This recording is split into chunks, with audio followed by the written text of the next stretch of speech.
সবাই কেমন আছো বলো? আবারও একটা ভিডিও নিয়ে হাজির হয়ে গেলাম তোমাদের মাঝে।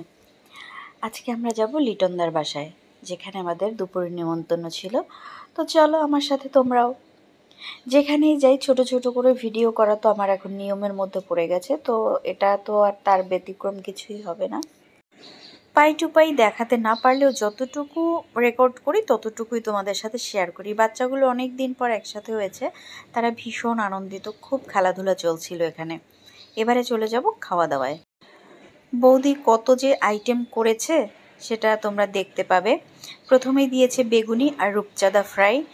তো আমি বেগুনি আর রূপচাঁদা মাছটাকে স্যালাড দিয়ে খেয়ে নিয়েছি ভাত ছাড়া। আর এখানে মাটনটা এনে রেখেছে আমার পাশেই। তারপরে ভাবলাম যে এটাকে একটু রেকর্ড করে ফেলি, কারণ সবসময় সব কিছু গুছিয়ে করা হয় না আসলে। তো যখন যেটা পারি তখনই সেটা ভিডিও করে ফেলি। এরপরে ডাল চলে আসছে, ডাল দিয়ে খেলাম। তারপরে আসলো রোস্টটা খুবই মজা হয়েছে, ইভেন প্রত্যেকটা খাবারই ভীষণ মজা হয়েছে। তারপরে আসলো চিংড়ি মাছ, গলদা চিংড়ি, খুব মজা। এরপরে হচ্ছে মাটনটা তো একেবারে কালো ভুনা করেছে আর একদম গলে গিয়েছে। আমি ভাত একদমই খাইনি বলতে গেলে, সব আইটেমগুলো খেয়ে নিয়েছি। এরপরে হচ্ছে আমের চাটনি। সব খাবারগুলো দুর্দান্ত হয়েছে রান্না। এরপরে খেতে না খেতে চলে আসলো পায়েস। তারপর বিকেলবেলা আমরা সবাই বসে শুয়ে যে যেমন পারছিলাম আড্ডা দিচ্ছিলাম, মানে খুব আনন্দ হয়েছে ওই দিনটায়।